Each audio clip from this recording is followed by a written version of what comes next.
Baik, di sini saya akan menjelaskan tentang akad-akad lain dalam akuntansi, di mana akad-akadnya itu yakni akad syaf, kemudian akad wadiah, qardun hasan, wakalah, hiwalah, dan juga rahan.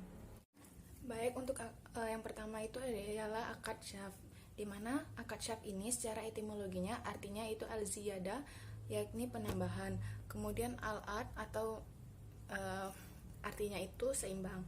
Kemudian penghindaran, pemalingan penukaran atau transaksi jual beli.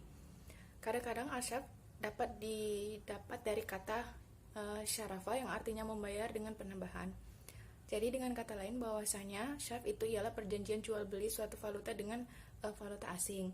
Adapun beberapa definisi al-syaf itu, yang pertama, menurut istilah fikih, al-syaf itu ialah jual beli antara barang sejenis atau antara barang yang tidak sejenis yang dilakukan secara tunai. Kemudian menurut Heri Sudarsono bahwasanya al-syaf itu ialah perjanjian jual beli suatu valuta dengan valuta lainnya, di mana transaksi jual beli mata uang asing ini dapat dilakukan baik itu sesama mata uang, yakni yang sejenis maupun yang tidak sejenis. Kemudian dasar hukum dari akad al-syaf itu sendiri, yakni untuk yang pertama itu dari Al-Quran, yaitu surah Al-Baqarah ayat 275 yang artinya orang-orang yang makan atau mengambil riba tidak dapat berdiri melainkan seperti berdiri orang yang kemasukan syaitan lantaran tekanan penyakit gila. Keadaan yang demikian itu adalah disebabkan mereka berpendapat sesungguhnya jual beli itu sama dengan riba, padahal Allah Subhanahu wa taala telah menghalalkan jual beli dan mengharamkan riba. Orang-orang yang telah sampai kepadanya larangannya dari Tuhannya itu lalu terus berhenti sebelum datangannya larangan, dan urusannya itu terserah kepada Allah. Orang yang kembali memakan ataupun mengambil riba, maka orang itu sebetulnya adalah penghuni neraka. Mereka kekal dalam sana. Kemudian untuk hadis, yaitu hadis riwayat Muslim. Artinya dari Ubaidah bin Samit, ia berkata bahwasanya Rasulullah SAW bersabda, emas dengan emas, perak dengan perak, gandum dengan biji gandum, jagung centel dengan jagung centel, kurma dengan kurma, kemudian garam dengan garam, sama-sama dilakukan dengan tunai. Jika berbeda dari macam-macam ini semua, maka jualah sekehendak kamu apabila dilakukan secara tunai. Kemudian untuk rukun dan syarat syaf, yang pertama itu ialah adanya pelaku, di mana pelaku ini terdiri atas pembeli dan juga penjual. Kemudian objek akad berupa mata uang, kemudian adanya ijab dan qabul. Nah, untuk ketentuan dari akad al-syaf itu sendiri, yang pertama itu pelaku, di mana pelakunya ini harus cakap terhadap hukum dan juga balik. Untuk objek akad ini dibagi menjadi beberapa lagi. Untuk yang pertama itu nilai tukar atau kurs mata uang telah diketahui oleh kedua belah pihak, baik dari penjual maupun dengan pembeli. Kemudian valuta yang diperjualbelikan itu telah dikuasai, baik itu dari pembeli maupun juga dengan penjual sebelum mereka berpisah. Kemudian apabila mata uang atau valuta yang diperjualbelikan itu jenisnya sama, maka jual beli mata uang itu harus dilakukan dengan kuantitas yang sama sekalipun model dari mata uang itu yang berbeda. Untuk yang selanjutnya itu tidak boleh adanya hak kiar syarat bagi pembeli. Nah, hak kiar yang dimaksud ialah hak pilih bagi pembeli untuk dapat melanjutkan atau tidak melanjutkan jual beli mata uang tersebut setelah akadnya selesai, dan syarat tersebut diperjanjikan ketika transaksi jual beli itu berlangsung. Nah, hal ini bertujuan untuk menghindari ketidakpastian atau yang disebut juga dengan gharar. Nah, untuk yang terakhir itu dalam akad ini tidak boleh terdapat tenggang waktu antara penyerahan mata uang yang saling dipertukarkan, karena syaf dikatakan sah apabila penguasaan objek akad itu dapat dilakukan secara tunai atau dalam kurun waktu 2x24 jam. Kemudian untuk cakupan standar akuntansi pada akad syaf ini ialah perlakuan akuntansi akad syaf sebelumnya itu diatur dalam PSAK nomor 59 tentang akuntansi perbankan syariah. Nah, dalam PSAK nomor 59, paragraf 145 sampai dengan 146, di mana menjelaskan pengakuan dan juga pengukuran pendapatan syaf sebagai berikut. Untuk yang pertama itu selisih antara kurs yang diperjanjikan dalam kontrak dan kurs tunai pada tanggal aset yang diakui sebagai nilai atau kerugian pada saat penerimaan dana. Kemudian selisih penjabaran aktiva dan juga kewajiban penilaian dalam rupiah atau evaluasi diakui sebagai pendapatan atau beban. Kemudian untuk akad wadiah, wadiah itu memiliki arti yakni meninggalkan atau menitipkan sesuatu kepada orang lain yang sanggup menjaganya sebagai titipan murni dari suatu pihak kepada pihak lain, baik individu maupun badan hukum, yang harus dijaga dan dikembalikan kapan saja jika si penitip menghendakinya. Baiklah, untuk jenis wadiah itu sendiri dibagi menjadi dua. Untuk yang pertama itu wadiah amanah, yakni di mana wadiah ini uang atau barangnya itu dititipkan hanya boleh disimpan dan tidak boleh digunakan. Nah, sedangkan wadiah yadamanah yaitu penerima titipan dapat memanfaatkan barang tersebut dengan izin pemiliknya dan menjamin untuk mengembalikan titipan tersebut secara utuh setiap saat kala si pemiliknya itu menghendakinya. Kemudian untuk rukun dan ketentuan wadiah itu, untuk yang rukunnya, yang pertama itu adanya pelaku yang terdiri atas pemilik barang atau pihak yang menitipkan dan juga pihak yang menerima atau menyimpan. Kemudian adanya objek akad wadiah, yang pertama itu yakni barang yang disimpan. Kemudian adanya ijab dan qabul. Nah, untuk ketentuan syariahnya dalam akad wadiah itu sendiri, yang pertama itu pelaku harus cakap terhadap hukum dan juga balik serta dengan mampu menjaga serta memelihara barang titipan tersebut. Untuk objek wadiahnya itu sendiri, yakni benda yang dititipkan tersebut jelas dan diakui spesifikasinya oleh pemilik dan juga penyimpan. Kemudian adanya ijab dan qabul. Kemudian untuk cakupan standar akuntansi pada akad wadiah ini terdapat dalam PSAK paragraf 137 tentang pengakuan dan pengukuran dana wadiah. Disebutkan bahwasanya dana wadiah diakui sebesar jumlah dan yang dititipkan pada saat terjadinya transaksi. Penerimaan yang diperoleh atas pengelolaan dana titipan diakui sebagai pendapatan bank dan bukan merupakan unsur keuntungan yang harus dibagikan.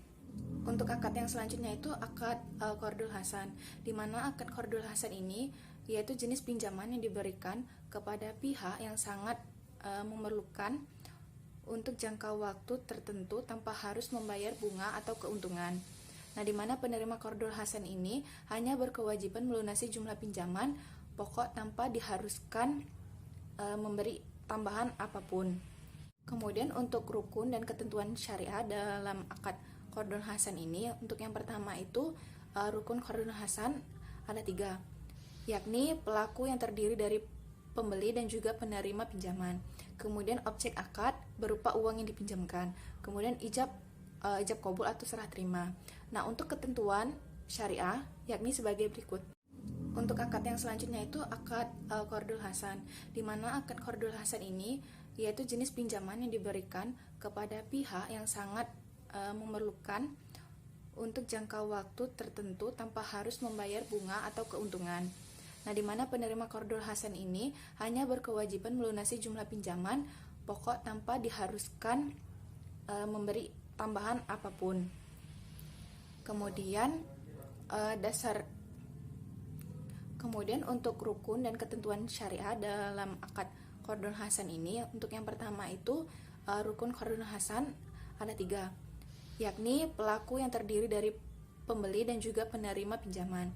Kemudian objek akad berupa uang yang dipinjamkan. Kemudian ijab qabul atau serah terima. Nah, untuk ketentuan syariah yakni sebagai berikut. Pertama, ini pelaku harus cakap terhadap hukum dan juga balik. Kemudian objek akad, di mana objek akad ini untuk yang pertama itu jelas nilai pinjamannya dan waktu pelunasannya. Kemudian peminjam diwajibkan membayar pokok pinjaman yang waktunya itu telah disepakatin. Tidak boleh diperjanjikan akan adanya penambahan atas pokok pinjamannya. Namun peminjam dibolehkan memberi sumbangan secara sukarela. Kemudian apabila memang peminjam mengalami kesulitan keuangan, maka waktu peminjaman dapat diperpanjang atau menghapuskan sebagian atau seluruh kewajibannya. Nah, untuk yang terakhir itu adanya ijab dan qabul. Untuk akad yang selanjutnya itu akad wakalah, di mana akad wakalah ini disebut juga dengan akad al-wikalah atau tahwid, yakni penyerahan, pendelegasian. Kemudian dalam fikih, berdasarkan ruang lingkupnya, wakalah itu dibedakan menjadi 3 macam. Yang pertama itu wakalah al-mutlaqah, yakni mewakili secara mutlak tanpa batasan waktu dan untuk segala urusan. Kemudian wakalah al-muqayyadah, yaitu penunjukan wakil untuk bertindak atas namanya dalam urusan tertentu. Untuk yang terakhir itu wakalah al-amah, yaitu perwakilan yang lebih luas dari al-muqayyadah, tetapi lebih sederhana daripada al-mutlaqah. Kemudian untuk cakupan standar akuntansi pada akad wakalah ini terdapat pada PSAK paragraf 150 tentang imbalan dari kegiatan bank syariah berbasis imbalan. Disebutkan bahwasanya pendapatan dan beban yang berkaitan dengan jangka waktu diakui selama jangka waktu tersebut. Pendapatan dan beban yang tidak berkaitan dengan jangka waktu diakui pada saat terjadinya transaksi dalam periode yang bersangkutan. Kemudian untuk akad yang selanjutnya itu akad hiwalah atau wakalah, di mana akad wakalah ini secara harfiahnya artinya itu pengalihan, pemindahan, dan juga perubahan warna kulit atau memikul sesuatu di atas pundak. Objek yang dialihkan itu dapat berupa uang ataupun piutang. Dengan kata lain bahwasanya akad ini ialah akad jenis tabaru yang bertujuannya untuk saling tolong menolong untuk menggapai ridhonya Allah. Lalu untuk jenis akad hawalah itu berdasarkan dari objeknya dibagi menjadi 2, yakni apabila yang dipindahkan itu merupakan hak menagih piutang, maka pemindahan itu disebut hiwalah al-haq atau pemindahan hak. Kemudian untuk jenis yang kedua, apabila yang dipindahkan itu kewajiban untuk membayar utang, maka pemindahan itu disebut juga dengan hiwalah ad-dain atau pemindahan utang. Kemudian ditinjau dari segi persyaratannya, hiwalah itu dibagi menjadi 2, yakni hawalah al-muqayyadah atau pemindahan bersyarat, yakni hawalah di mana muhil adalah pihak yang berhutang sekaligus juga berpiutang kepada muhal alaih.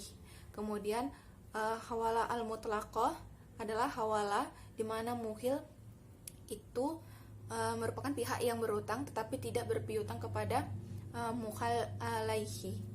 Kemudian untuk akad yang terakhir itu akad ran, di mana akad ran ini secara istilah adalah apa yang telah disebutkan dengan barang jaminan, agunan, cagar atau tanggungan.